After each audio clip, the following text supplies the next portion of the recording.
WeP3 Radio is produced in partnership with Reads Across America Radio. Support the mission to remember the fallen, honor those future generations the value of freedom at readsacrossamerica.org.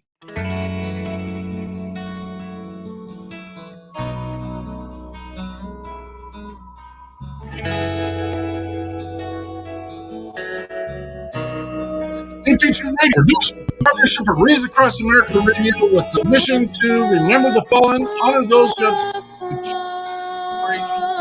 value of freedom created by the men and women who have served our country. Playing on Patriot Radio.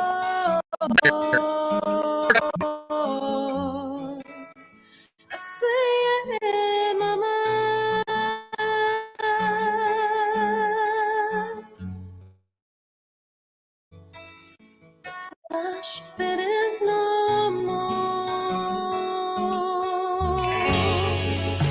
We call the space and time. It clings here to its heart. Left your left, left right, your left. You got it.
Trucker.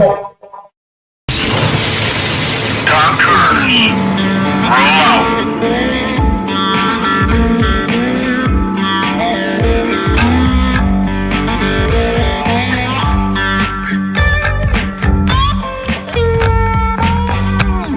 You're watching or listening to We Got Your 6 and 6 Patriot Playtime. We the people, the People's Patriot Project.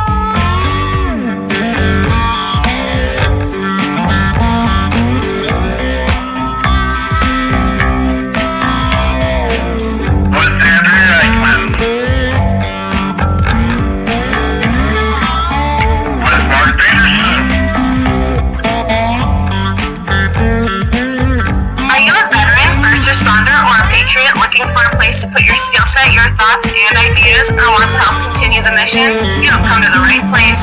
We are the People's Patriot Project, and we are the shocking hour when it comes to meeting the needs of our veterans and first responders. We are dealing with a new enemy in today's world where the wounds are not always seen. We want you to be a part of this mission in saving lives and making a difference. Welcome to We Got Your 6 at 6 Patriot Playtime. Here's the WeP3 team bringing you today's best heroes hits in the boots on the ground organizations that are saving lives. And as always, Patriot Pride.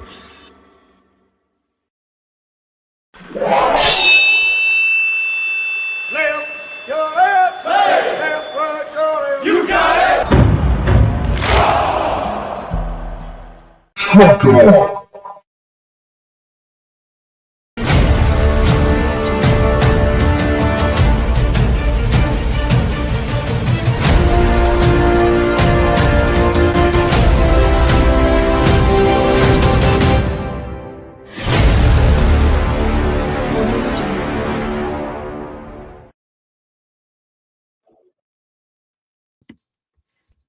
Hello and welcome to this most amazing, beautiful day.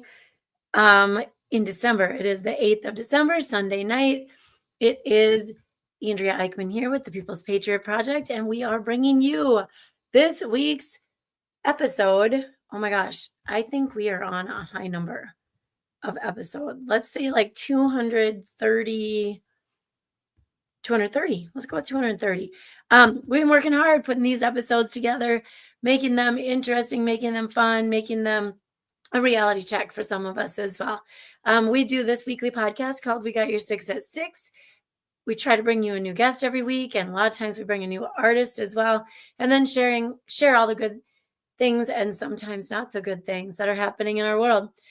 This week we had a dual purpose guest, a guest and a musician guest, and it's the season of ick and illness, and so we'll be catching up with that guest another time. We'll let you know who that is. Just someone who has an ultimate passion for bringing music in as healing and in various different ways. And so we can't wait to bring him in another day. Let me throw out our sponsors for tonight's episode. We have Derek Iozio with Catch 22. We have Operation Texas Strong and the Boho Hobos Hideaway. We do have Kim Gwinner in the background, who is writing. I saw the Christmas card poem that she wrote in a little Christmas card. Thank you for that, Kimmer. And then we also have Brian Kenzer. He is our Smart Living Today guy. He supports us. He supports WeP3, and he is part of WeP3. His American-made products are also a way to help you get on the right side of your health. So let me put a little link here if you'd like to talk about, because we're going to be at the first of the year soon. And if you are looking for a new way to boost or jumpstart or take care of your health a little bit differently, this can be all from one store, all from a great support system. It is pretty amazing. So reach out to Brian. He will answer your questions on that. The People's Patriot Project, We Got Your 6 at 6. Today's show can be heard next weekend, but every Sunday night at 11 p.m. Eastern Time on Reads Across America Radio, you can hear We Got Your 6 at 6. I don't think I said that twice. I'm sorry. I'm reading our script upside down and inside out. Go to Reads Across America Radio on the iHeartRadio app, the Odyssey app, or the TuneIn app, or really anywhere. Just search Reads Across America Radio, and you can find the People's Patriot Project. We Got Your 6 at 6 show. Listen to it at 11 p.m. Eastern Time, right on the Reads Across America Radio app. Boom, chakalaka. Here is Brian. He's with us. Check that out. Good to see you, Brian. Smart Living Today. I would like to thank our sponsors, our guests, our viewers. And before starting this week's show, we'd like to ask you to take off your hats, stand and cover your heart, and join us for the Pledge of Allegiance. I pledge allegiance to the flag of the United States of America and to the republic for which it stands, one nation, under God, indivisible, with liberty and justice for all.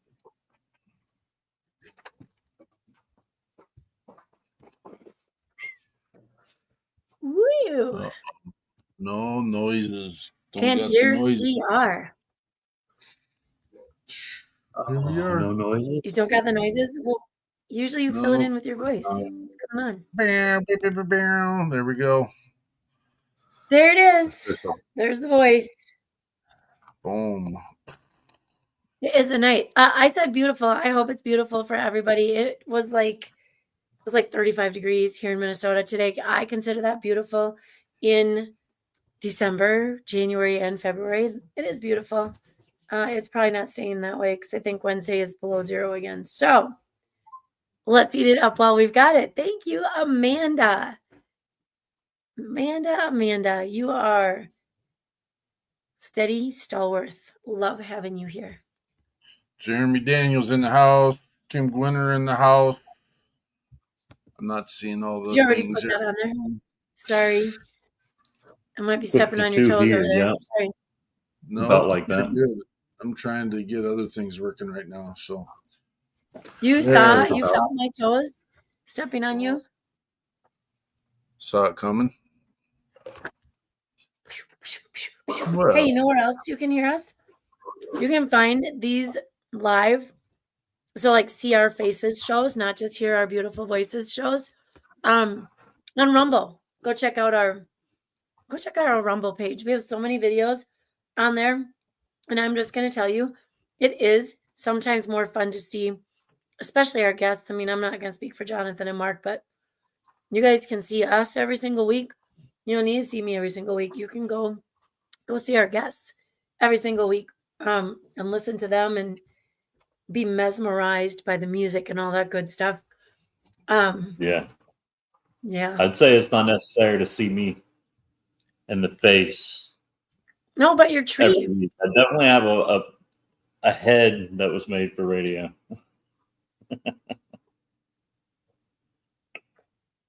Jonathan, what's the news, brother?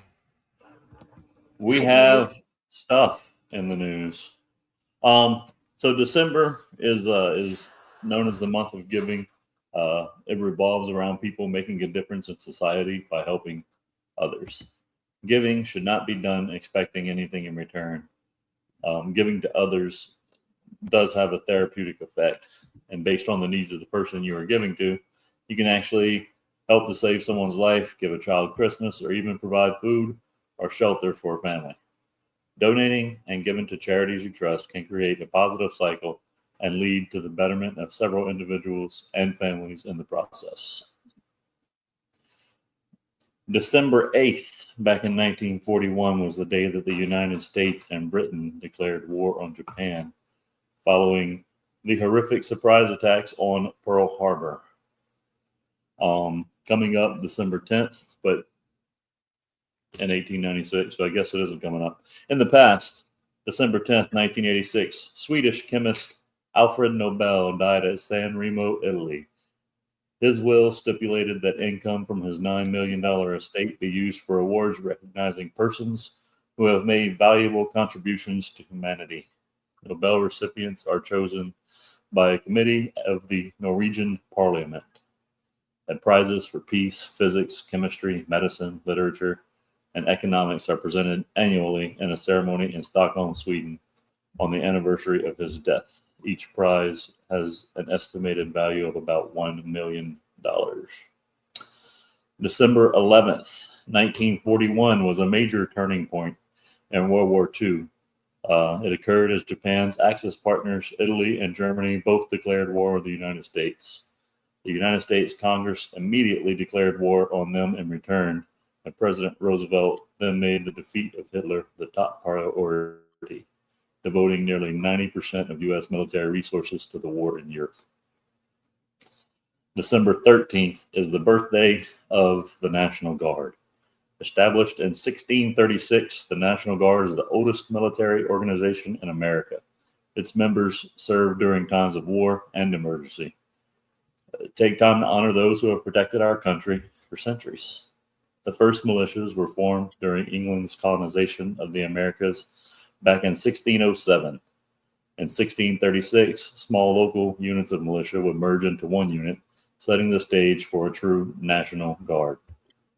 Marquis de Lafayette, a French military officer who fought in the Revolutionary War, used the term National Guard as a way to characterize each state's militia. It's the first recorded use of the term back in 1824. It wasn't until 1916 that the term National Guard would become the official name. The U.S. gave joint control of the National Guard to both the federal and state governments in 1933. The National Guard is older than the United States Army, which wasn't created until the Revolutionary War. During the Revolutionary War, the National Guardsmen were often called Minutemen because of how quickly they could respond. Since 1936, the National Guard has fought in every single United States war. And today, there is only one U.S. territory without a National Guard unit, and that is American Samoa. It is the second largest military force behind only the Army. Go Army. And that's it for the news. Go Army. Ooh, I heard a little plug in there. Whoops. Go Army. Not wrong. Not wrong. Yeah, no. No. I hope your football team's doing well. We only, when I say we, I mean me. I don't talk about the NFL. We talk about college football. They still have a chance. Granted, now that they're getting a little money in their pocket, they might float the direction of politics now too. But we'll figure that out. Did anyone watch football last weekend? I mean, there was some. I mean, Penn State played Oregon this week. There's no surprise there. I kind of wish it would have gone the other way. What about the Texas game? Holy cow! The FTC championship. That was a little bit of a surprise. I didn't think that. First of all, this is the first year Texas is an SEC, and for them to win that section, that would have been a little bit crazy. But right down the line, took a field goal to get her done. But I would start talking about last weekend. All the conflict. Should we ban the concept and the idea of planting one school's flag midfield on a home field if there's a victory or a win, or should we, like, you know what? It's a game. Maybe you should toughen up. If you'd have won the game, you wouldn't have to worry about them planting their flag in your field. Any thoughts or ideas on this? I'm not sure I'm following. So, like, if I'm the guest team and we win, we get to put. Oh. So it happens several times, and then my brain has got that moment where I'm lapsing with a little bit of a. I'm trying to think. There was a big one. And sorry, my brain's not connecting. Alabama. I can't remember who they played. Someone's going to have to, if you're smart out there, there's a lot of smart people out there. If you know what I'm talking about. Yeah, it's all good. It's all good. But it caused a whole rigmarole of fighting. Several colleges had fights on the field. They had to get police involved. I also know not everyone's played college, professional, any level of sports, this and that, but I understand a little bit of the emotion that is going on in that space. If I'm young and dumb, which I've been young and dumb, now I'm old and dumb, I could imagine me going a little bit over the top if Northwestern planted their flag in the middle of Crown College's I wouldn't have. It's two Christian colleges. That wouldn't have happened. Can it not be like friendly like okay, so, and this might be a little different because this is college wrestling, just D2, but like the traveling barrel or the boat.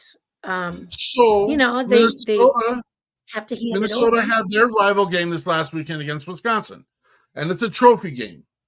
And Minnesota won back the axe, Paul Bunyan's axe. And again, they've got a half dozen trophy games a year. They've got the Floyd with Iowa. They've got the axe. I got the jug with Michigan. I don't remember the bell with Penn State. They have these trophy games. But, and again, I get what you're asking, but we're talking, these are rival games. They are planned every year. Iowa plays Iowa State. Minnesota plays Wisconsin. LSU plays the Girl Scout team down in Southern Baton Rouge. Alabama. Oh, no, they're not from Southern Baton Rouge. Those are the Girl Scouts who play every year. Sorry. Those Girl Scouts took their flag and put it right in the middle of the eye of the Titan. No, they didn't do that. That's not true. Sorry, Jonathan. Hey, look, everybody says it's one of our biggest rivalries, but I'm convinced that in order for it to be a rivalry, there has to be some winning done on both sides. Otherwise, it's just a whooping. Well, so what is that? Is there a difference between a rivalry game and a border battle, and or again, No, there's no I think those difference. are all games where you're fighting a little harder. It's not that you don't have pride in everything you do, but I think when there's a little something extra on the line, you find a way to dig a little deeper. Yeah, and I wonder if that's the motivation of the game. So, like CSU and the University of Wyoming, they do a game every year where they use a bronze boot, combat boot, and I can't, again, my brain won't remember all the details, trying to do too much stuff here at once and not really planning this stuff out. But the ROTC cores of each take the game ball to the border between Colorado and Wyoming, and the trophy is a combat boot, and it's a pretty cool experience. I've not been there personally, and we've actually talked about trying to be there for that. I've got people involved in that space, but it's all about the military that day with those guys, and that's kind of fun. But you don't want to park anywhere near the stadium for any reason, either side, at CSU or Wyoming, because people just do dumb stuff, and that's you just don't do it. Anyway, it's I thought it was unique, different, and I didn't. Are our emotions running too high?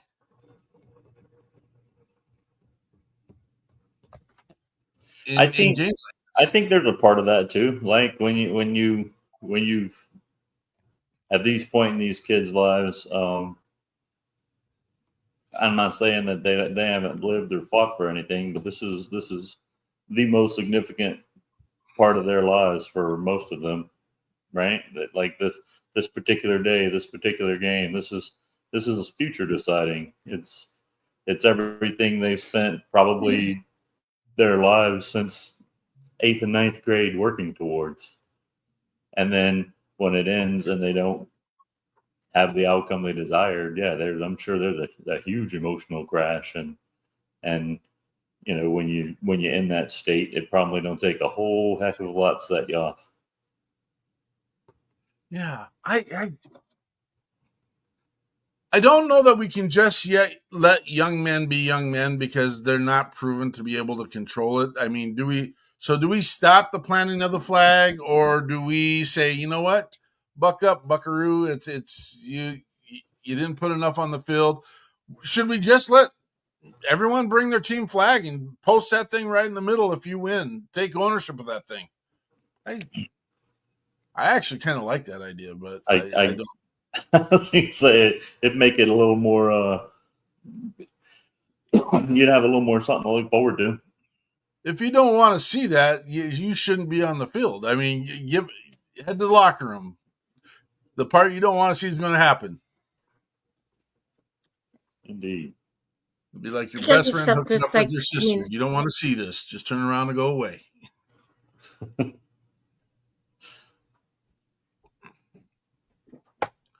Got a little something in the mail. Got Broken Mirror here by Sergeant First Class retired William Stevens. He has given this book away during Christmas, New Year's, for those that are struggling financially. Get on there. I think he's got an audio book coming out. He threw me some notes here earlier, but I didn't memorize any of them, and so we got it. But William Stevens is out there doing his thing, helping veterans, working in the world of homeless and helping those brothers out. So we got that. Jonathan, you reading anything good lately? No. I listened to a lot of things though, but I've been. One second. I've been writing a little bit lately.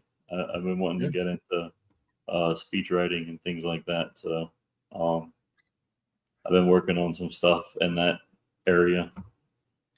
But as always, I listen to a lot of podcast playlists and audiobooks, pretty much everything I can get my hands on, something to keep my brain going, occupied with something productive. I'm doing a lot of writing myself. Andrew, you reading any books? At the moment, I'm reading 3 different books at school with the kids, so nothing adult-like right now.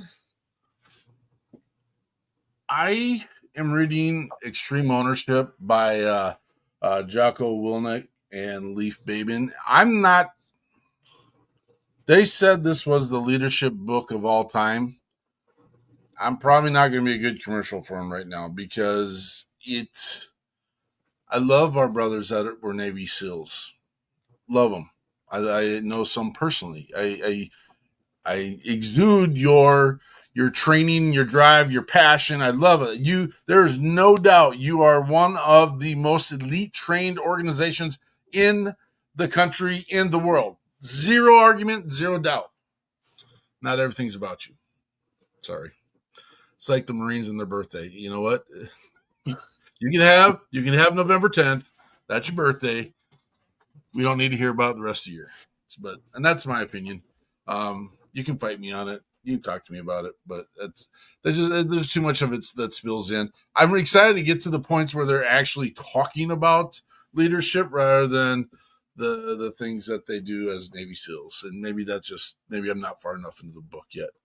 I think that's a lot of things in books, though. Like you gotta read through that part where they're doing the character building part, right? Like you need to understand how these guys are capable of writing the manuscript on leadership before you just start reading the manuscript on leadership. Like what made them qualify to write the manuscript? That's maybe, I don't know. The whole book could be about them. I can't tell you. I didn't read it, but but it makes sense.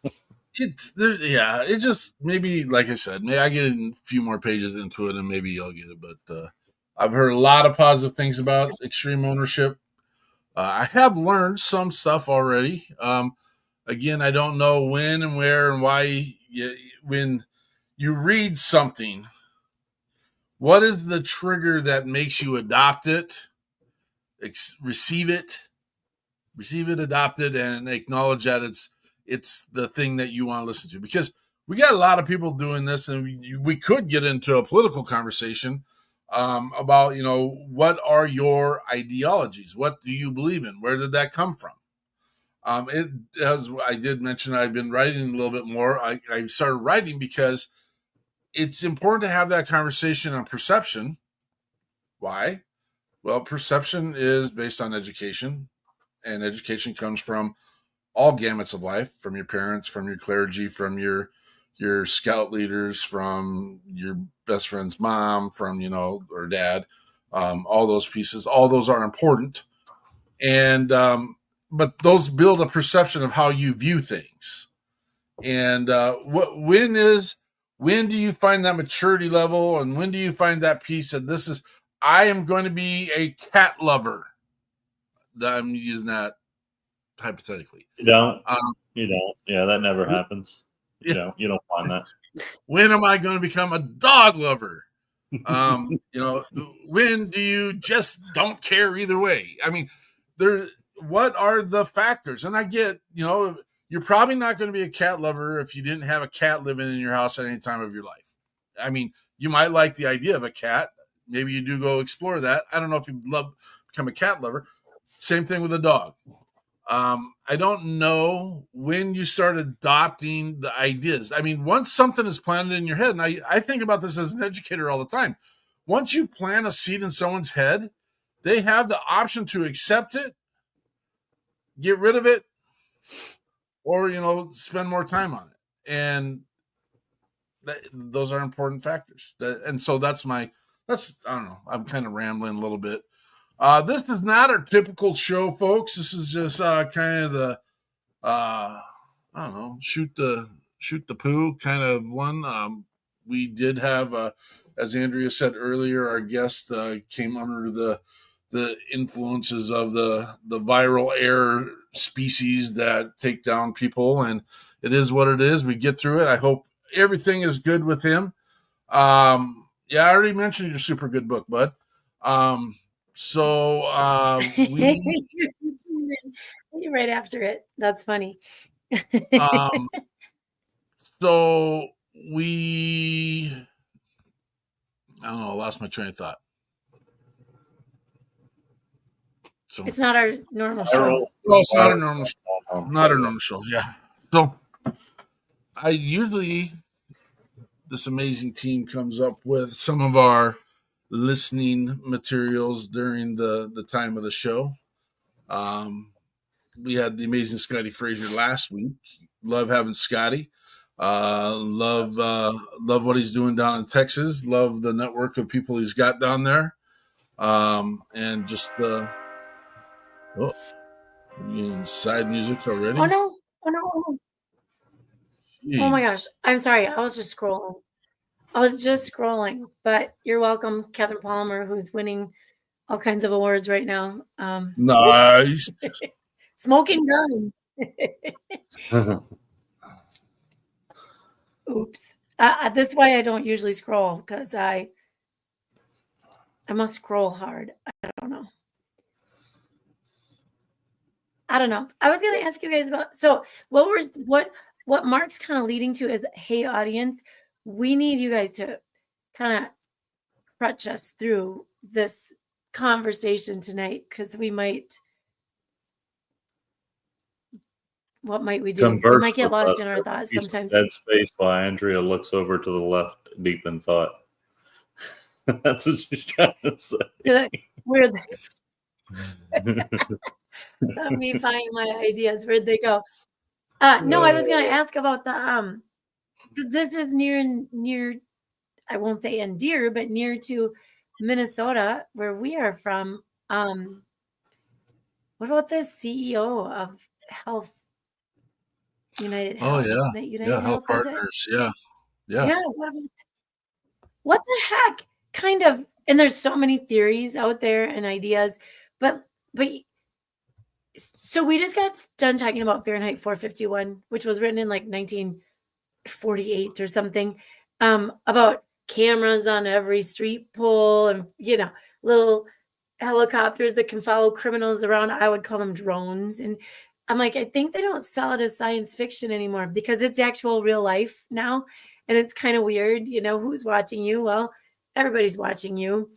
And you're busy watching the big screen on the wall that tells you what to think, right? Or the little screen in your hand, what tells you what to think.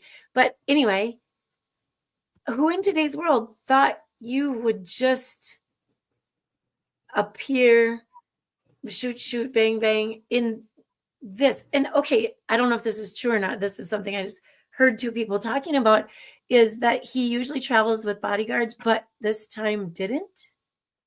Like, say it again. Why? Someone said that he usually travels with bodyguards.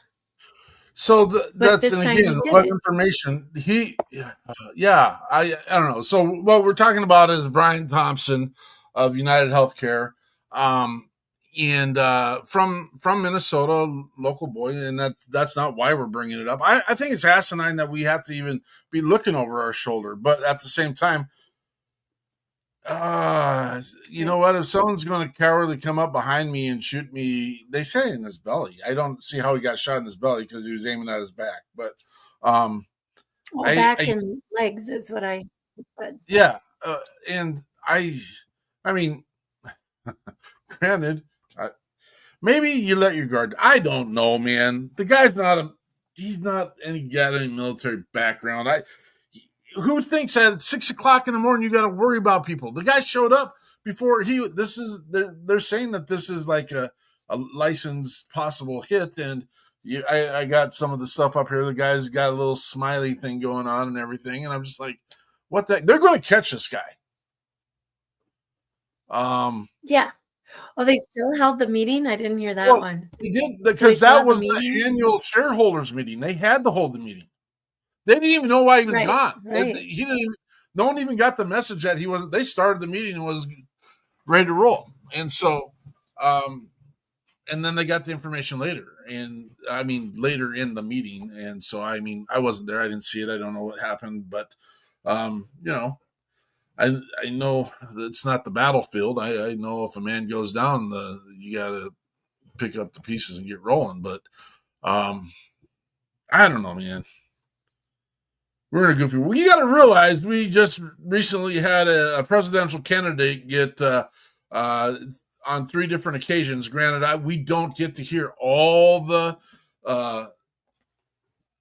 thought out concepts of taking someone's life, but we just recently had a presidential candidate have 3 attempts on his life. So, of course, people are going to say allegedly, but whatever.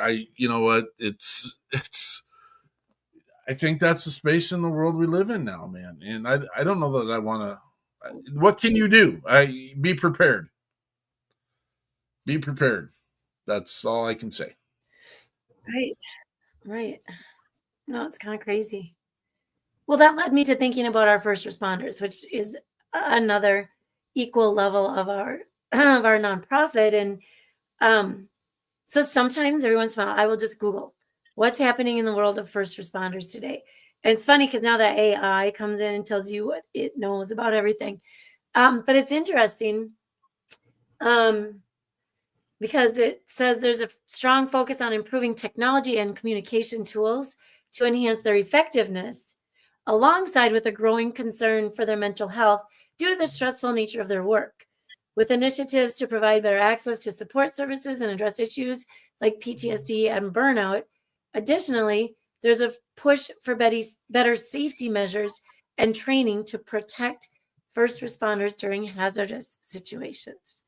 And I was just having a conversation. I went to gymnastics last Thursday, and I was sitting with a guy that works at the VA and another dad that's he's an EMT firefighter responder. And they brought up the whole mess here in Minnesota with they were more concerned about the precinct that got burned down than they were about the person whose untimely death started the whole mess here. But anyway, and they were asking about that. What's the name of the Minneapolis is Burning? Is that the name of the show? Yes. Minneapolis is Burning. And they were talking about that. And then everybody knows somebody who was there or was answering a phone somewhere or got to speak to that chief. I mean, because they were kind of trying to debate the truthful aspects. I'm like, so it was a documentary. What truths do you think were not being told? And really the only things they could challenge were, you talked about perception earlier, and it was the truth from each person's perspective. Right. And so we all know that if you're the witness at a scene of an accident, you don't have the same story as the person 3 feet away from you. And so that kind of played into effect. But it was very interesting to hear, it just keeps coming back. All of the things that go on and are judged in different ways. But then it comes up to this where here in Minnesota, they blame. The police did it all wrong. The police did this.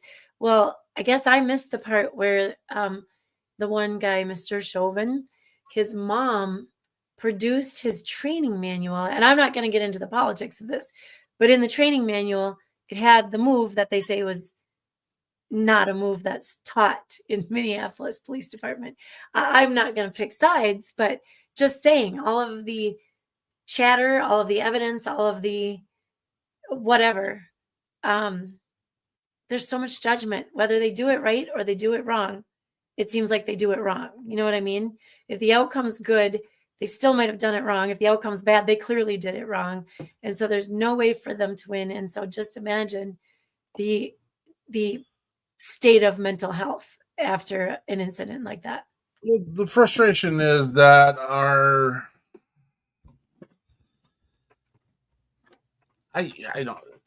where do you go from here? Because again, you can argue with someone and have a conversation with someone and like they won't remember what was said in that conversation 5 minutes earlier. Or you can stand on a corner at an intersection and watch a car wreck. And if you have 4 different people standing on 4 different corners, they're all going to see something different. they may not even know, and the data shows they may not even tell you the right color of the cars that were involved with it. And I don't know how do you fix. Is that a flaw? Is that something we should understand? Is that something? Is it okay? And then throw morals and values and all that stuff in there. All the fall in Minneapolis. It's Yeah. Thank you, Carly.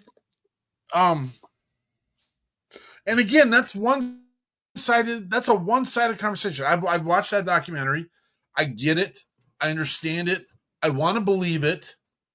I've seen the stuff. Andrea and I were down in that space during the civil unrest pieces and times, delivering truckloads of needed essentials for our first responders. And you know what? We got in trouble because we weren't doing enough for the community. And I'm like, A, not our mission.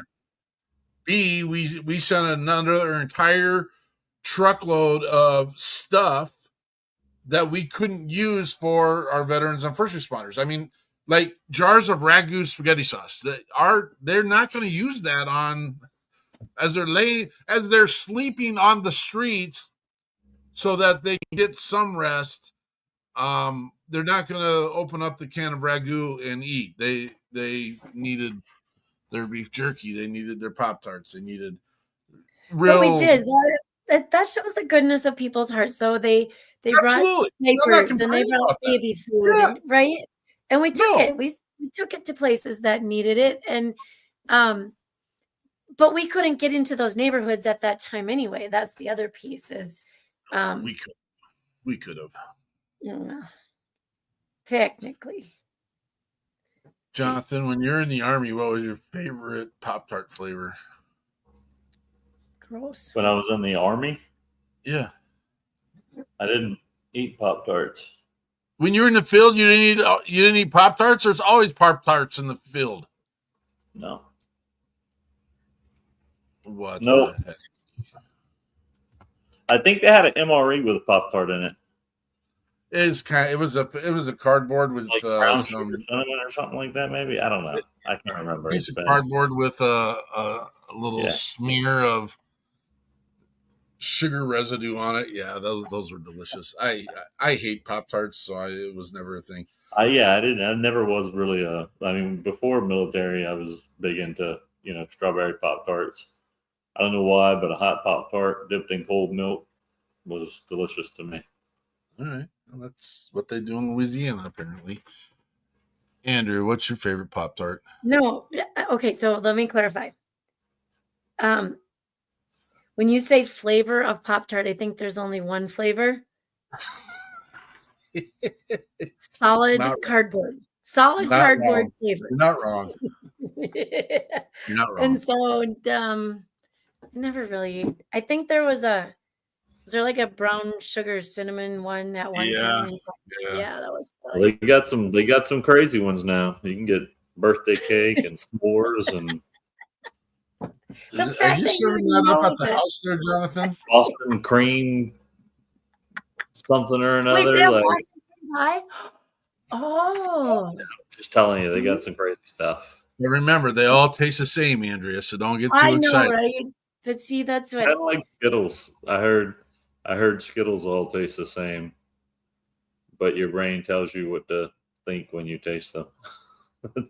Right. I heard that about Skittles too. They're all the same flavor. Your brain turns it into a taste by the color that they put on it. The rainbow. Taste the rainbow.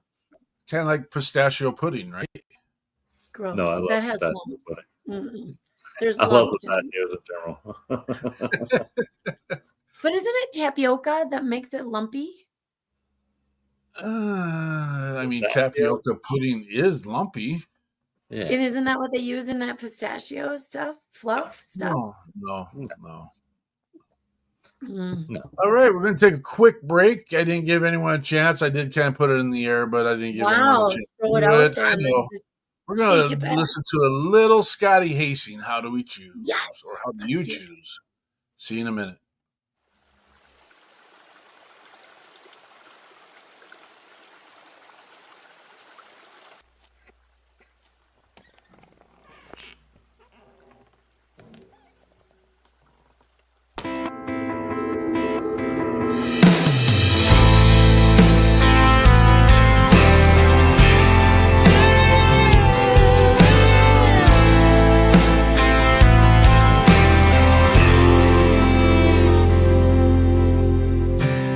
rolling down the window, too scared to get out. How do you say goodbye to someone you thought you couldn't live without? My mind is racing with memories of who he was and how good everything used to be. Damn, it could have been me. How do you choose who comes back home? Who goes under no gravestone?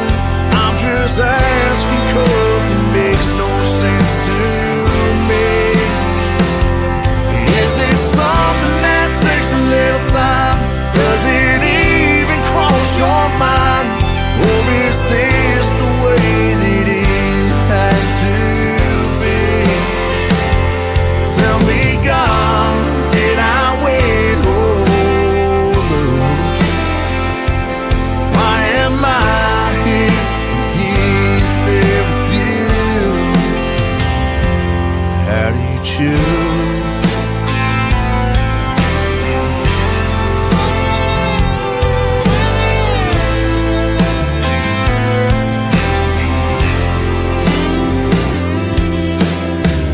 My guilty conscience preys on my mind as I see the words they wrote after he left us behind. Now I'm on my knees. How do you choose who comes back home? Who goes under no gravestone? I'm just asking 'cause it makes no sense to me. Is it something that takes a little time? Does it even cross your mind? Or is this the way that it has to be? Tell me, God, did I wait? Why am I here? He's there with you. How do you choose who stays here? Who goes home? I'll never understand feeling this alone. How do you choose who comes back home? Who goes under no gravestone? I'm just asking 'cause it makes no sense to me. Is it something that takes a little time? Does it even cross your mind? Or is this the way that it has to be? Tell me, God, did I wait? Why am I here? He's there with you. How do you choose? God, tell me, how do you choose?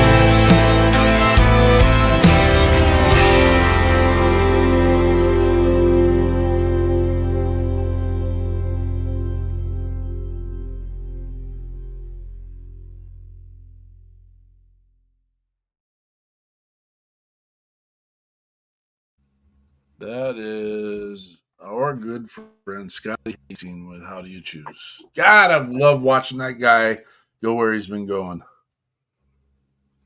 Yep. He was actually on the CMTs or maybe CMA. AMC. Yeah, CMAs. A couple weeks ago, won the award from Crown Royal, and just amazing watching him do what he's doing. I'm not a super fan, and this is not an attack on Scotty. Scotty, I love you, man. Scotty, I love you. But I'm not a super fan. A year ago, 2 years ago, we had open access to Scotty. Now we got to go through his handlers, and that's a little different conversation. And it's like, come on. It's not like we can just say, hey, Scotty, come on, and he's here. And we probably could and would, but we'll keep it going. Keep it rolling. Just a quick note. One of the listeners out there brought up the crazy stuff that's happening in Syria. That is crazy. That's 50 years of history right there, of just stuff falling apart. And I don't know,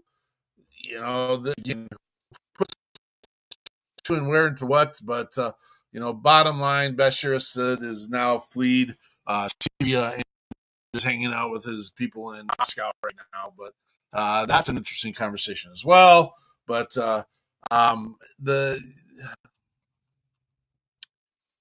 if the people really don't like the way things are rolling, shouldn't the people figure out, organize, and take care of business? I don't live there, so I don't know all the people. So I won't pretend that I know that. But just that's a crazy event that's happened recently in our world. I'm also that guy, and this is probably where I'm bad. This is where I'm bad. I know this is where I'm bad. I don't check the weather because it doesn't matter what happens to the weather, in the weather, about the weather, around the weather. It doesn't matter. I still have to function. I still have to, feed the mouths under my roof. I still have to take a nap at some point during the day. Have to do these things, and the weather doesn't dictate that for me. So I don't spend a lot of time, and this might be the reason why there are some struggles. Because no one is affected until they are affected. You don't care if your first responders are safe or that your military people are safe until it directly affects you, and then then you're going to be upset about it. Example, and again, I'm trying not to make this the gigantic political conversation, but they went through the phase of defunding the police here in Minnesota, and now they're upset that no one wants to work here in Minnesota. And I'm like, well, this is not a hard thing to figure out, folks. You made your decisions. You put your voice in the air. You planted the seed out there for everyone to hear it, and now you don't like the result. And there we go. True that. Jonathan, you got the next song, whatever it is. Andrew, you got the closing song there. There's the planting. Planting Thanks. that seed, are you? Thank you. Look at who's here. Yay! Another one of my favorite authors. Frank, how are you doing today? This week, actually, gosh, the week went fast for me. I hope it went fast for everybody if you wanted it to.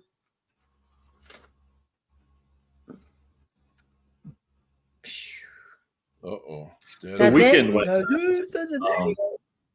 Unfortunately. Yeah, Would you say that too. I said the weekend went fast, unfortunately. That is way too true. Yes, sir. We can Can I just tear talk the about Band-Aid something? off of the event we got coming up this weekend.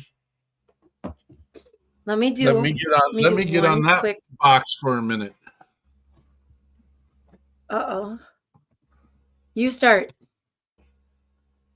No, be polite and nice and share what we got going on and what's happening, what we're gonna with the goal. I mean, we can't worry about goals anymore at this time. It's that's out of the picture. But and then we'll Yes, you're correct. share some expectations. Sorry, Jonathan, if this makes you feel left out.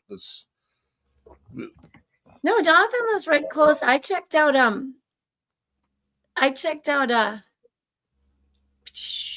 New Orleans National Cemetery, and Claudia and I have been in contact, really Claudia, but because she does a really hard piece of what we're doing. But Claudia is an amazing organizer, but I think it's in San Diego. It's a big cemetery, and it has the grave specific. Those of you that utilize the grave specific ordering process, you are amazing. I'm just one recommendation is always check and double check your make sure you put like a full name, a born and death date. And if you have the site, I mean, we're starting a petition to make it so that you have to enter a site. Now, here's the thing. A lot of times What are we talking people are about? very Miss Ice? elderly when they order the grave specific wreaths. For what? Sometimes people are very elderly when they order those. For Wreaths Across America event coming this Saturday. Let me finish quick. So when you order grave specific wreaths for anywhere for the Wreaths Across America event, okay, you have to give all the information that you can. We're just one cemetery with 198,000 people, 268,000 people buried there. And I wonder how many Charles Johnsons there might be. And it makes me sad, but there's probably at least 23. There could be 13 Charles A. Johnsons. There's a national gravesite locator that sadly doesn't match. They don't all match our wording for our order form, but gosh dang it, we have to have the information. But anyway, so we have this year. Oh, hold on, you have to refresh every like 3 minutes because we are right at 16,326 wreaths for our. Well, look at we're at about 10% of what would cover the whole entire cemetery of headstones. 10%, which is really good. So last year we had 15,583, and it was a really big year. The year before that was 10,760. The year before that, 8,750. The year before, so 2020, 5,314.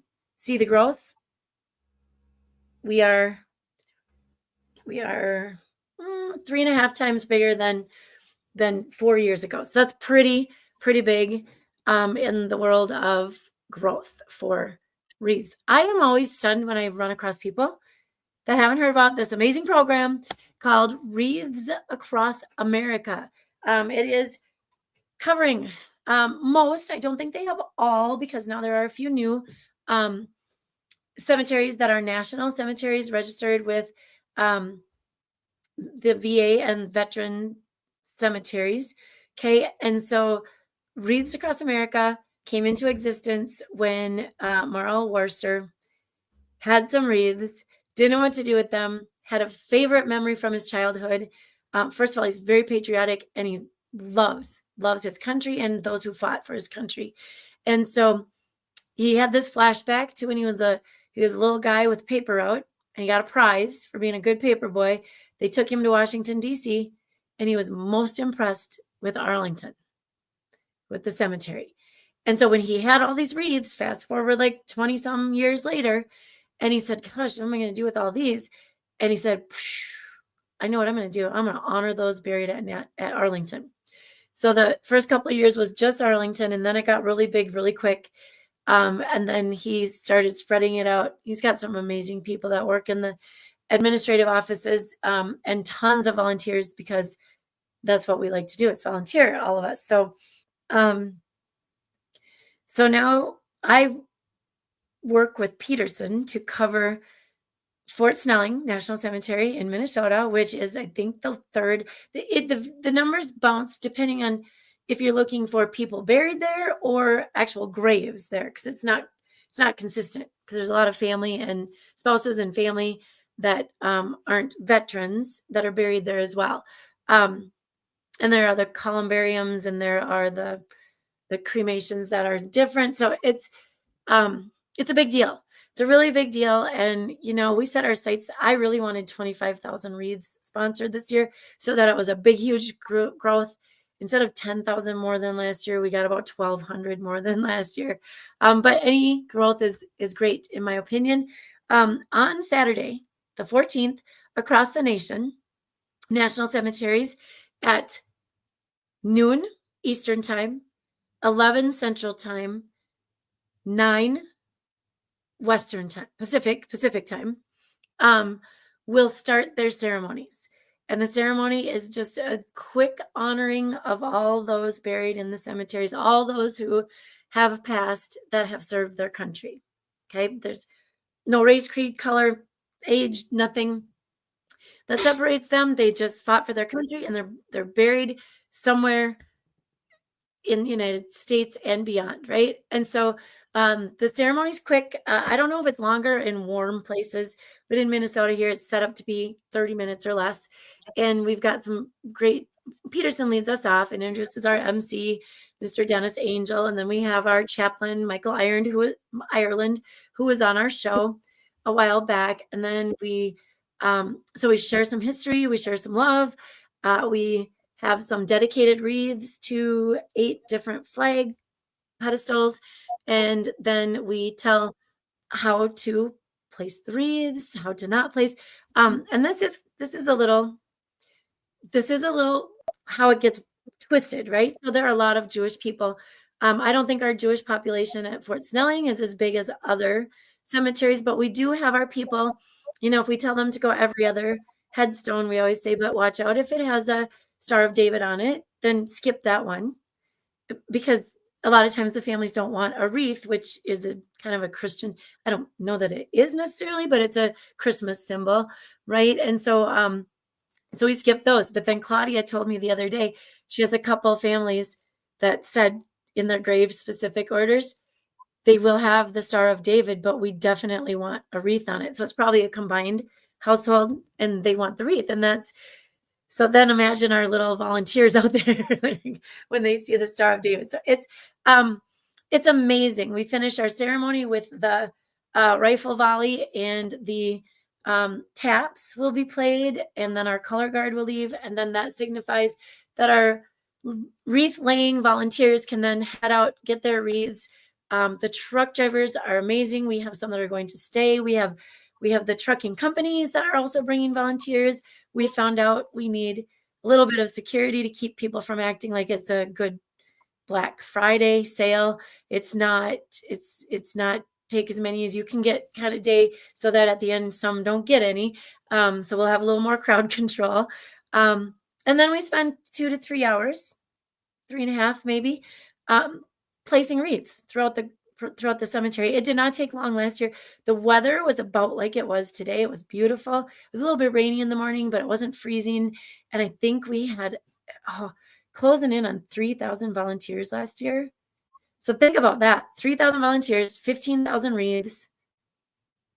That's slim pickings after you take out about 2,500 grave specific that are already in a different place with different volunteers, right? It's fun. It's crunching and managing numbers and names and plot locations and numbers and grave. It's amazing. Here's what I want to tell people at all cemeteries. I was feeling a little relieved when I talked to somebody from Arlington who had gone last year, who said it is a little bit like a Black Friday sale in Arlington as well. Me thinking it's been the longest running, it's probably got a great, amazing organized system. And I think people just get greedy, and that's what happens. And so out at Arlington, they have enough wreaths to cover every single grave. So that is the cool thing about it out there. That's what we're striving for. But if you're doing it anywhere at any cemetery, please keep in mind, it's not about how many wreaths you can get out in a short amount of time. It's about honoring those that are buried at that cemetery. Okay. So the process is you take your wreath, you get your headstone, you place the wreath, you say their name and thank them. Make sure the bow is up.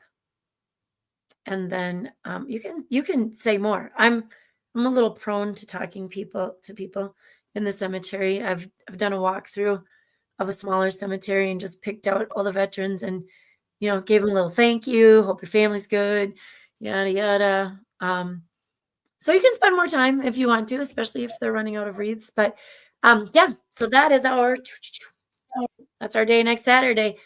Friday we have 1 TV station coming out. And then on Saturday, we have 2 or 3 TV stations coming out.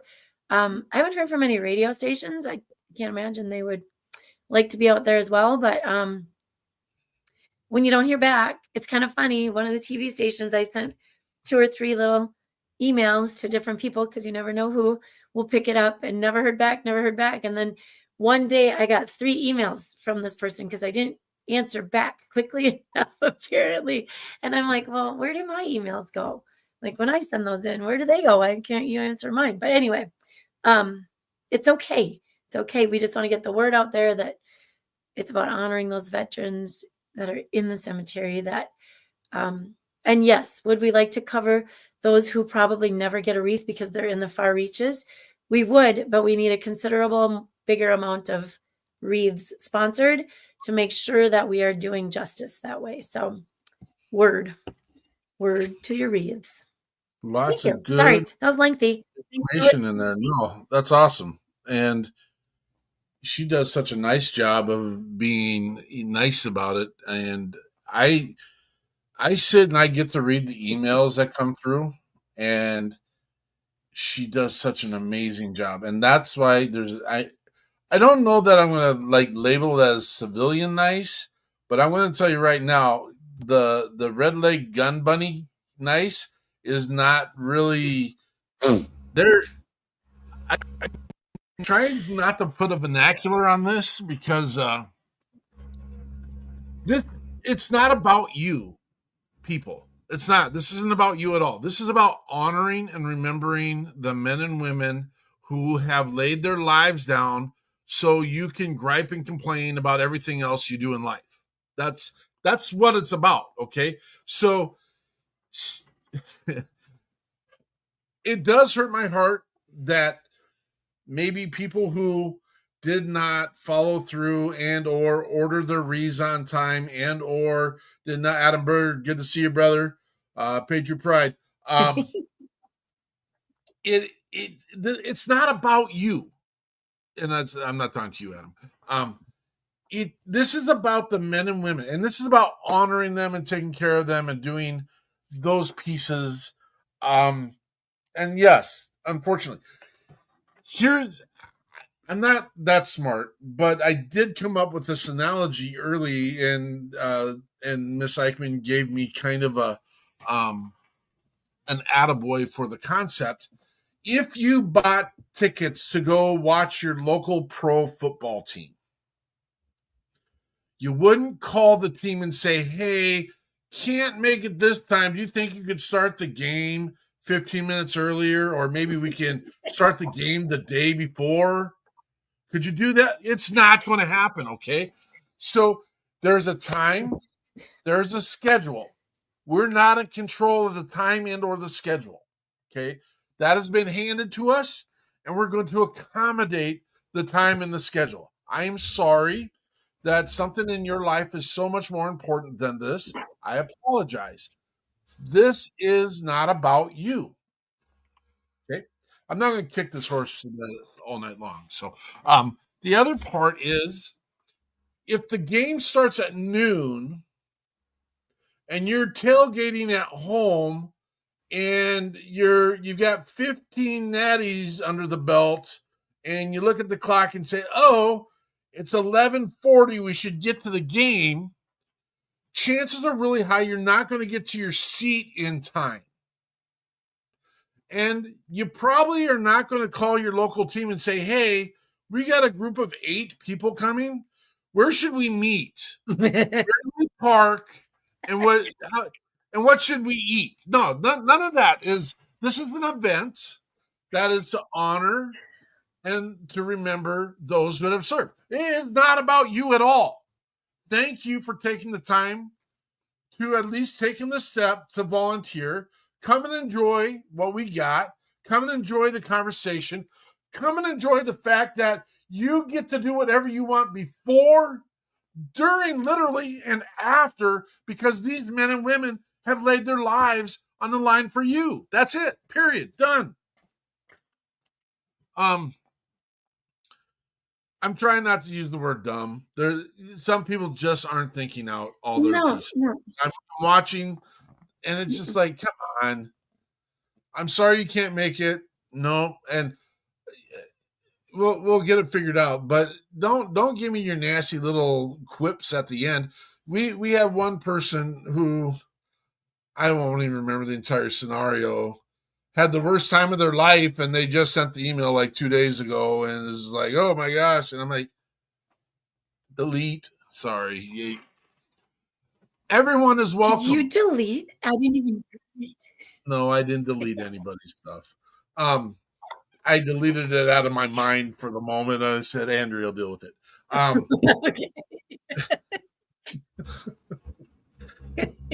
I had a good That's time. why we balance each other.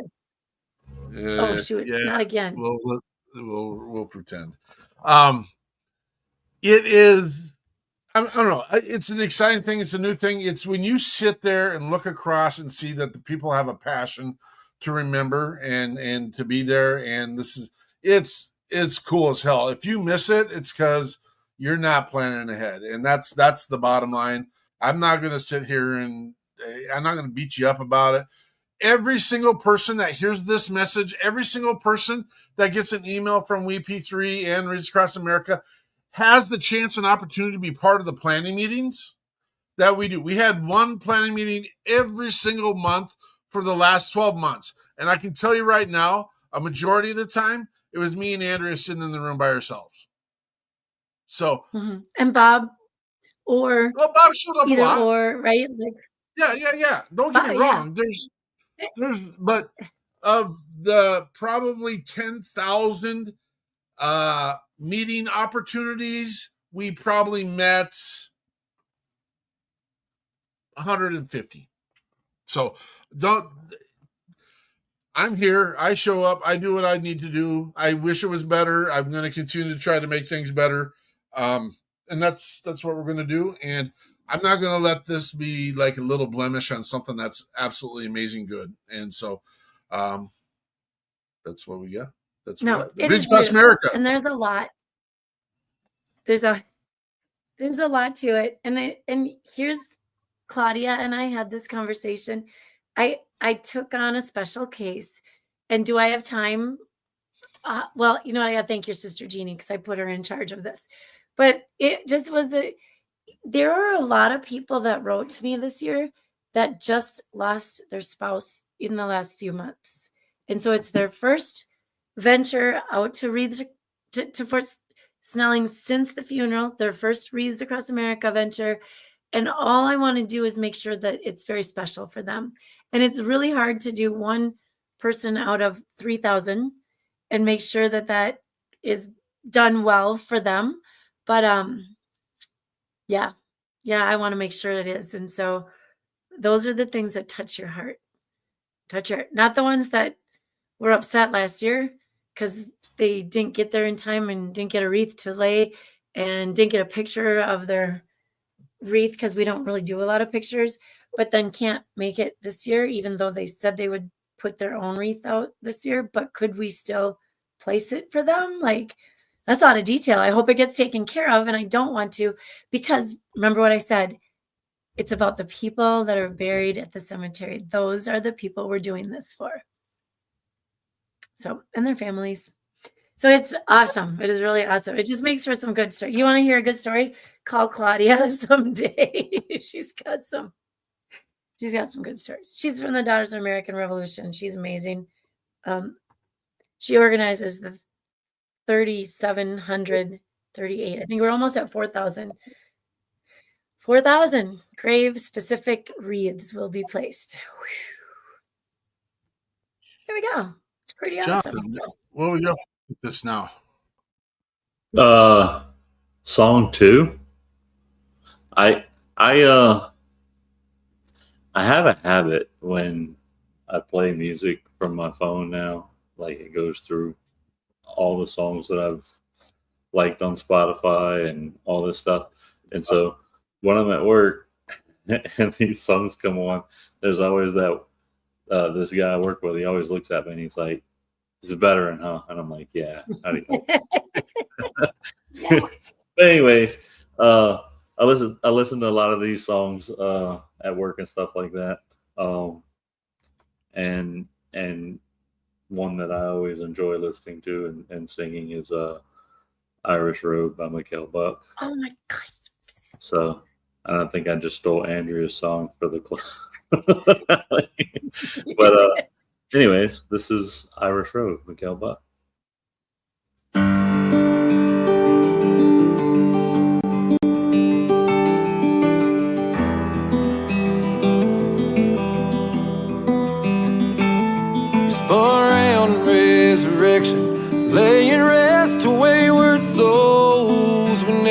never saw our future, only memories to hold of a place much rich and greener. I left my West Virginia home. I gambled all I had away to walk down the Irish road.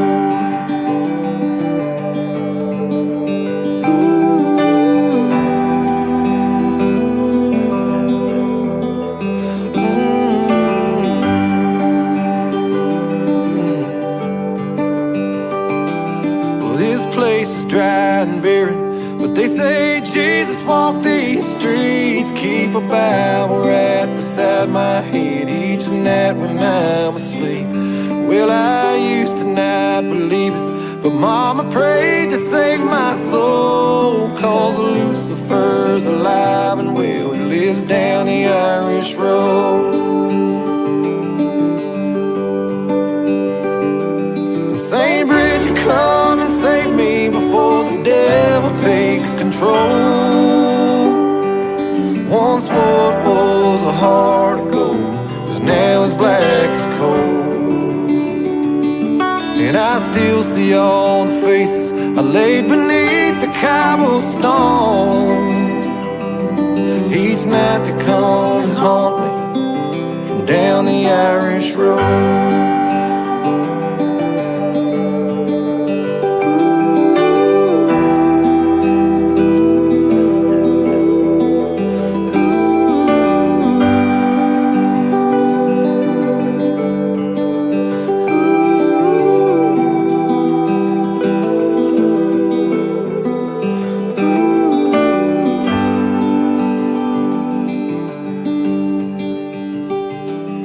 Set fire to Armageddon, I rained the brass down in the sand, and he cried out for Janie as he reached and took my hand.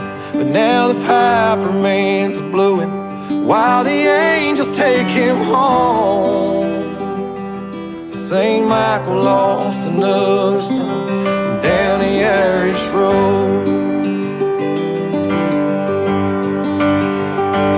Pray St. Bridget, come and save me before the devil takes control. Once what was a heart of gold is now as black as coal. And I swear I see the faces I laid beneath the cobblestones. Each night they come and haunt me from down the Irish road. Every night they come and haunt me from down the Irish road.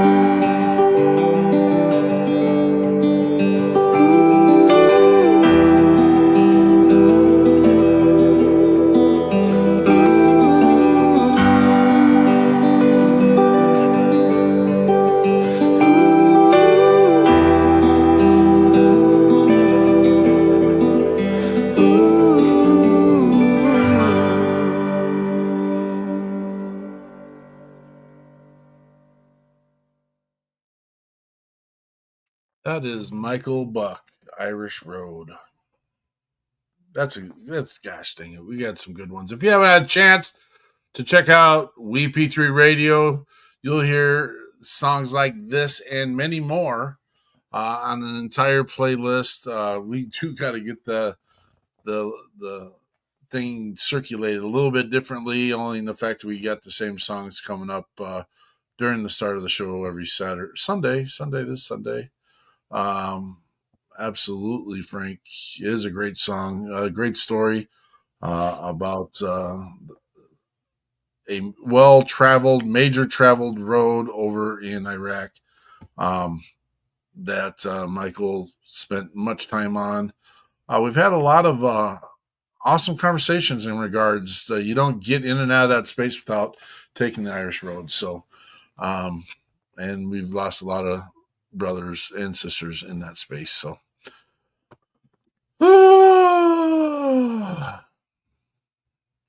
what do we want to get done in the year 2025? I don't do resolutions. That's every day a lesson I teach my students. Every moment's a new moment.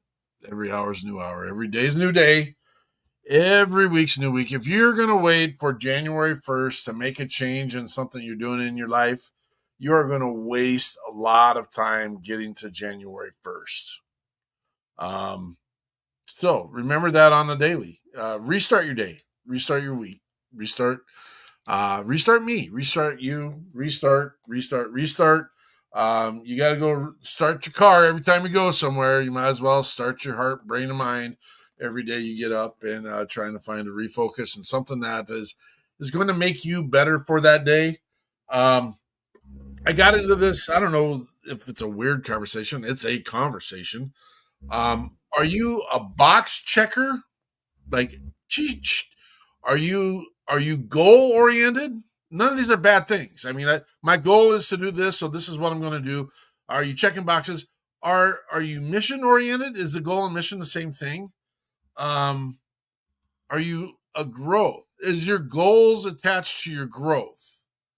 I've kind of pondered into this piece, and it's kind of funny because Eric Mello and us with Contagion Effect at one time used to banter about let's go, and we changed it to let's grow, and Jonathan throws the RAUEX on the end of it because he's Cajun, and that's funny, and it is funny. And so we say, and it's a sound piece that I've wanted to have for a while, I haven't made it yet, let's grow. I think that needs to be the battle cry. Let's grow. And it needs to be said every morning, in my opinion. You have to get up. We got to have growth. That growth can come in so many spaces and places, and you can do so much with growth. Outside of that conversation, which I had with myself and a couple other people in the room, what do you want to get done this next year, Jonathan? Well, it's not a resolution because I've already started on it, but I've been making some pretty significant changes in life as far as supplements and diet are concerned, and I intend to continue down that path. I've checked goal 1, and we're working on goal 2 already, and with that, I want to step into. I mentioned it earlier. Writing speeches and taking some of these ideas that I've been putting out on Facebook and for the last 3 years and turning them into something that's a little bit bigger than a morning post, and see what happens with that. It's difficult because I haven't written in 20 years or so. So there's definitely some muscles that are weak in that area that are going to have to be worked out and strengthened again. But we're going to move forward, and hopefully by this time next year, I'll have 2 or 3 at least well-written speeches out. Outstanding. Like Miss Eichmann. Well, like Jonathan, I guess it's not. I don't like to, start things that I can't really win at. So I won't make a resolution because I don't feel like I win. But for the last few months, I've been, I guess probably just over a year ago, working on my organizational skills. I fly by the seat of my pants on a lot of things. And at some point, those things got to be a lot, and I didn't want to give any of them up. So I started trying to organize all of them and see if I could balance them all. So that continues, just continuing all of the. I am very hopeful, and I'm very optimistic that every time you do something, you get better at it, and you create a system that works, get rid of what doesn't work, and then just keep making it better. So Yeah. Very good. But I also like to cross things So- off my list, just so you know. Getting rid of what doesn't work and adding to it to make it better sounds a little bit like growth. Yeah, it does. It does. Yeah, and I'm in a different and unique space, and I've been trying to work through this, and it's just been it is a level of, I don't know how to explain it actually, and I'm like, okay, you got to work through this, dude. And I've shared it with a couple of people, and it kind of, I don't even know where to start, man. There's just here's kind of, I'll give you kind of a foreshadow, and I don't know if this is something that's going to need like professional help, which is not, that's a weird conversation for me, but so I said there's a pop artist out there right now that's got a song that talks about it's okay not to be okay. And I totally agree with that statement. My concern is I feel like our society, including social media, has spun this so much that it's become a public consumption piece where people who are not qualified to be helping people are trying to help people. B, misery attracts misery. C, I also think it's okay to share the message. It's all right to be all right. And I don't know that we spend enough. And it's not that I sit here and fume and get angry and get upset. And it's like, I mean, I almost had a squirrel moment. I should go with the squirrel moment. Stop, Derek Iozio. You're not supposed to drop names like that. I also know that when that song was created, I think that is a song that the world is using, or this artist is using to let people know, hey, it's okay. Let's work together. Now, I think it is important that people need to find the proper resources to get that help. I don't think it's on social media. That's my opinion. There might be someone on social media that sees it and says, okay, we could reach and help. And I think Derek Iozio is one of those people, to be honest with you. I think he's one of those guys. I know he does it. I know we do it. We kind of scan and we just drop the, hey, are you okay? And start the conversation, which is good. But then you got the frequent flyers, and I don't have a solution for this. That is constantly on there dropping the notes of, I need help, I need help, I need help, I need prayer for my family. These are all good,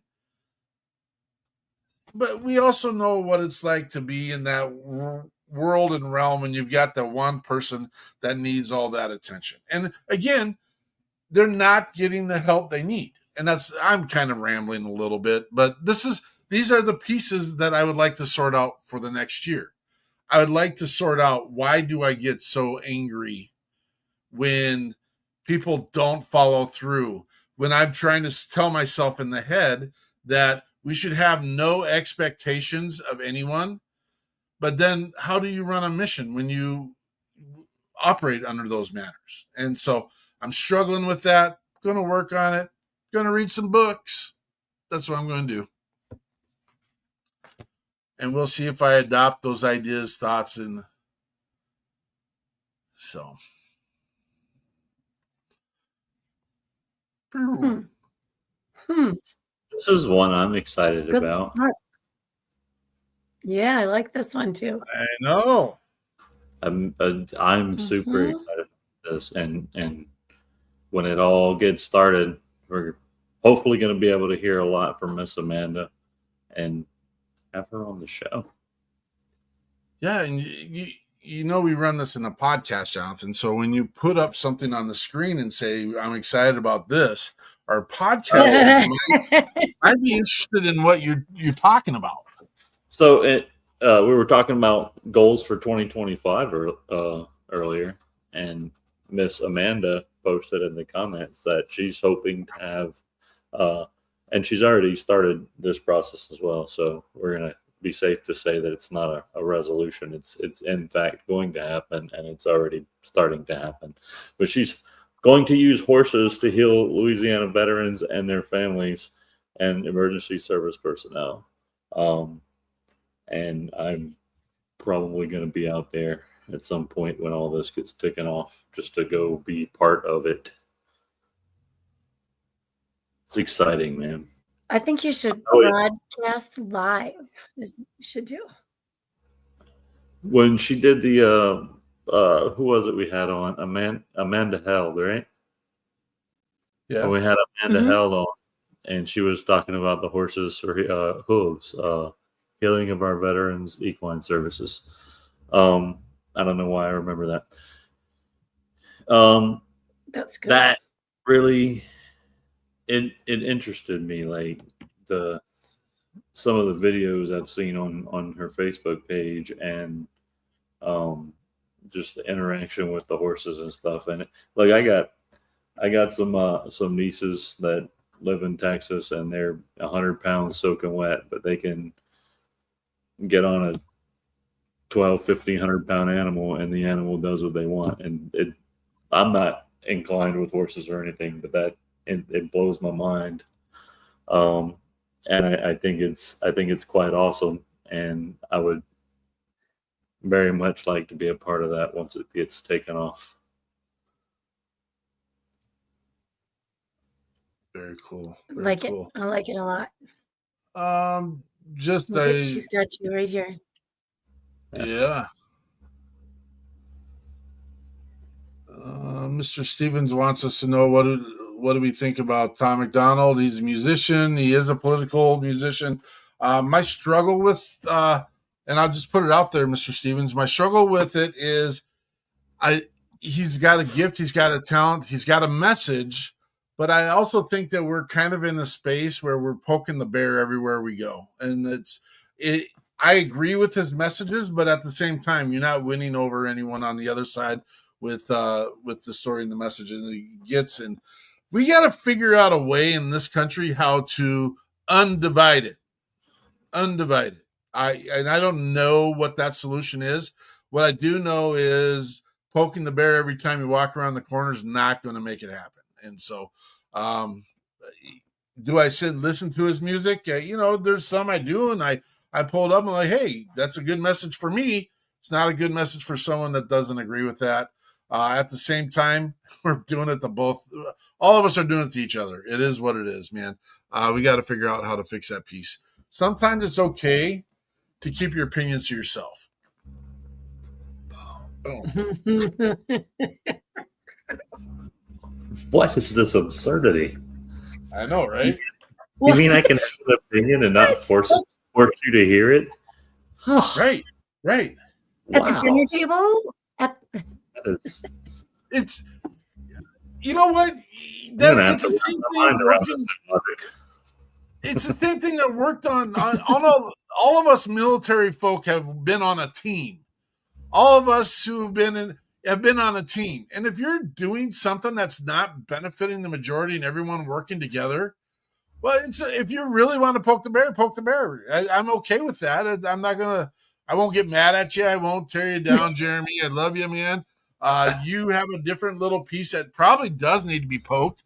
But that's not poking the bear. Poking the bear is knowing you're going to be pissing people off by the content of what you're putting out there. Now, if it's pissing people off because they dropped the ball and didn't do their job, that's one thing. If it's pissing people off because their belief and their ideology, that's a whole nother thing. That's, that goes back to Catholics and Protestants and stuff like that. And it's like, you know what? My opinion, my space stops on my nose and my toes. That's it. I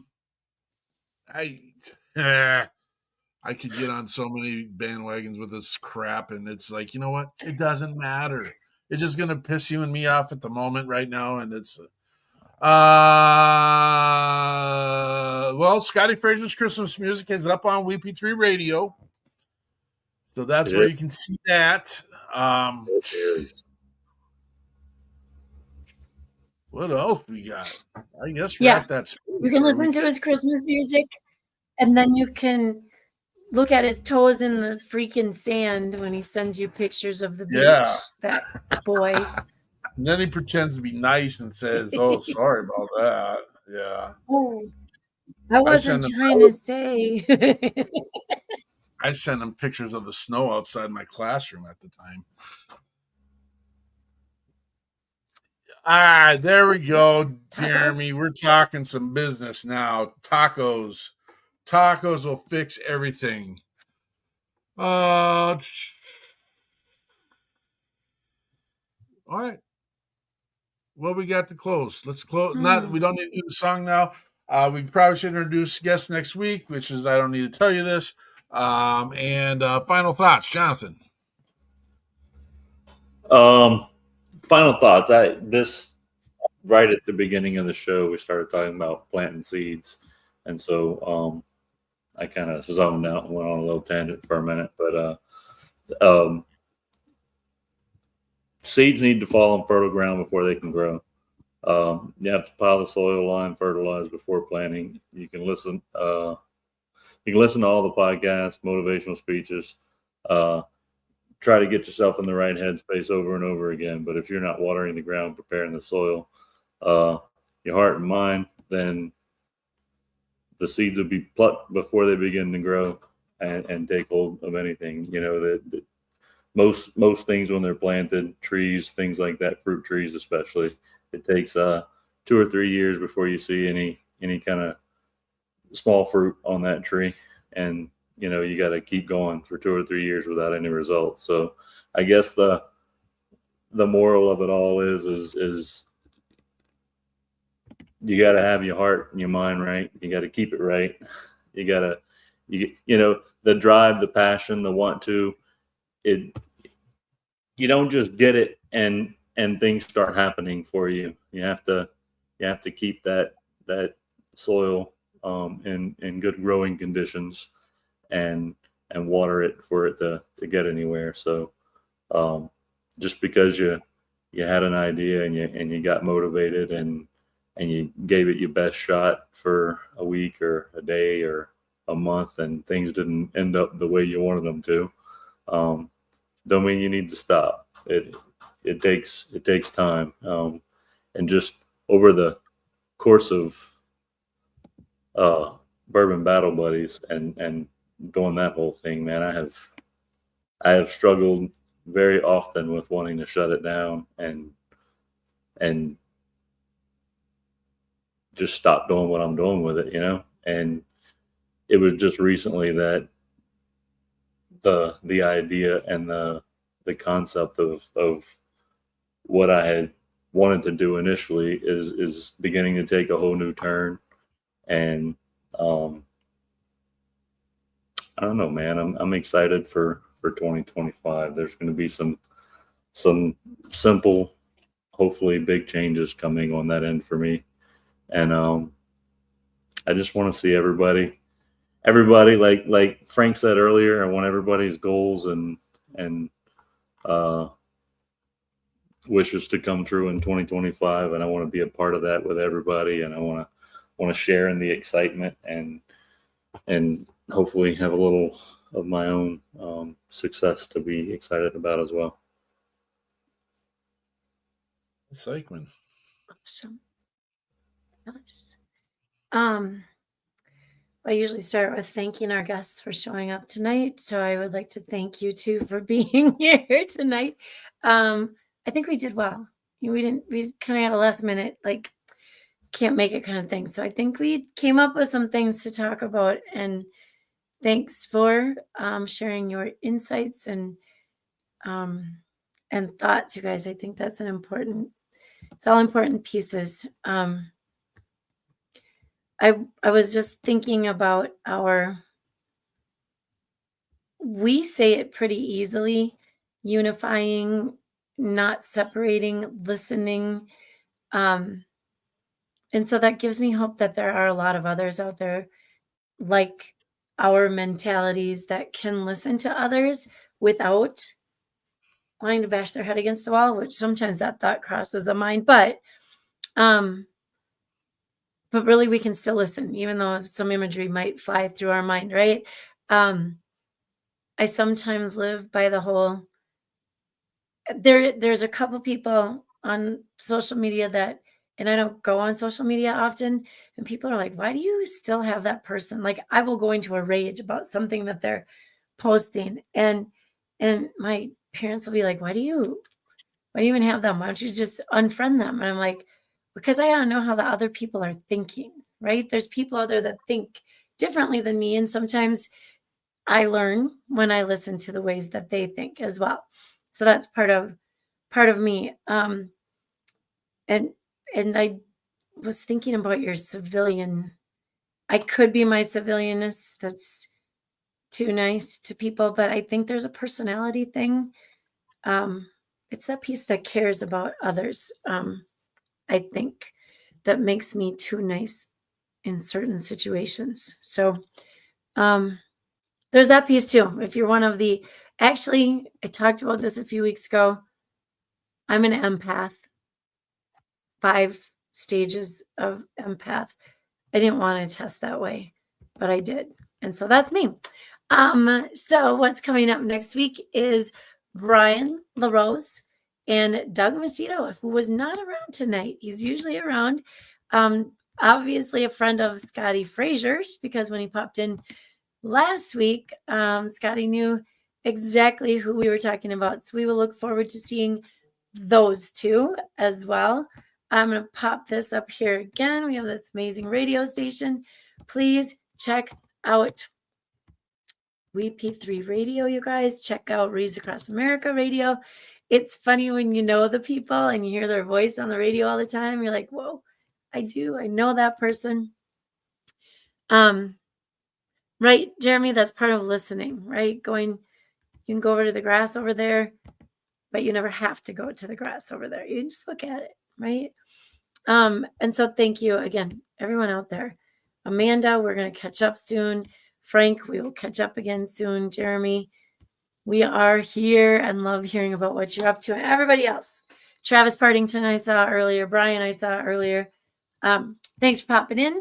We look forward to hearing from you all again very soon, and take care. I think we're going to change the format of the show going in 2025, only in the fact that we put one of the pieces that we think is very important at the end of the show. And we know that we get a lot of people that come on and then leave. And I mean, again, of course, some people come in the middle. But this is so important that it has to be on the front end. And that is our call to action. I'm going to say that initially our philosophy was always that we never wanted to ask anything of people and it'd be the first thing out of our mouths. But when it comes to being such a simple, really super easy task, and I hate calling it a task because it should become and is something that's very natural for me to do on a regular, is grabbing your device and sending a message to 6 people on your contact list saying, I was just thinking about you. Right now, I guarantee, because the process of planting seeds, people are thinking at this moment, who could I contact right now? Now, if a name comes up and that's important, get it done. But I also would like you to take a little moment and just go to swipe through your contacts real quick. It's like, oh my gosh, I have not talked to this person forever, and I should just see how they're doing. It's super simple. It is, I don't know, almost too simple. It's embarrassing that we have to ask people to do this, but this is how we reach out to our veterans and first responders that need support. And maybe they need to talk, maybe they don't. And again, we're not asking you to do this for the sake of, I lost my brain for a second because I trying to do too many things at once. If anyone can help me get back on the track where I was at. 6. I get it. Yep. Nope. And these guys are working too, and that's what we do, and we're supporting each other. We support veterans and first responders. That's our mission. But we are accepting and willing and open to the conversation of reaching out to anyone in your contact list, because the issue of suicide is such a large, I want to call it a pandemic. I don't think legally we can call it a pandemic, because I think there has to be other criteria to it to make it a pandemic. But when you have 6,000 people a year, just as, and if someone will do the data real quick, just veteran suicides a year. What are the number of we'll never know the number of attempts. We'll never know. Not everything's going to get classified as a suicide. And that breaks my heart. That breaks my heart that we aren't covering those pieces. And you might be the key of making sure someone is here tomorrow, just by the super simple task. It doesn't cost you a dime. It takes less than 30 seconds. Reach out to 6 people in your life and say, I was just thinking about you. It's that simple. I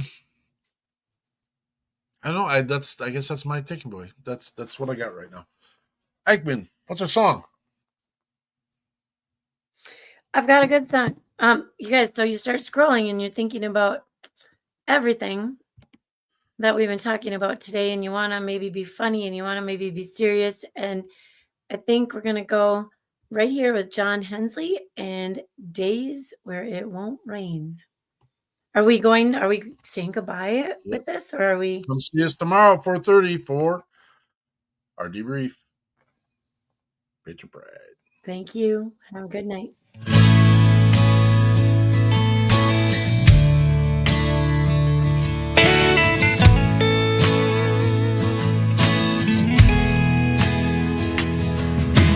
Walking around age of 18, thought I had it figured cause I seen some things. Mouth writing checks, I had no way to cash.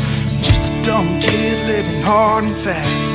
I left school, joined the army. Found out quick, didn't know a thing. Trip to the deserts where I learned about loss, how to be a man, and how much it costs. Thought I'd seen it all, but I hadn't.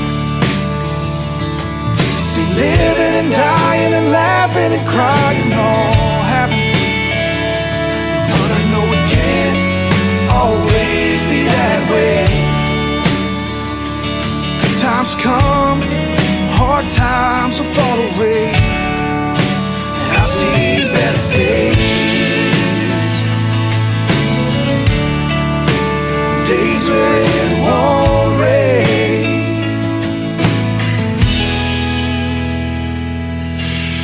Back home, tried the college thing out.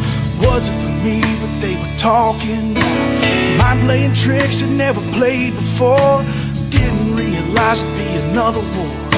Nights on the streets, never thought they'd slow down. Putting more quarters in my merry-go-round. I found a bottle just trying to sleep. Turn my thoughts down, try not to think. I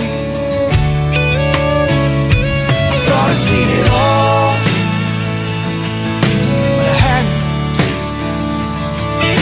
living and dying and laughing and crying all happy. But I know it can't always be that way. Good times come, hard times will fall away. I'll see better days, days where it won't rain.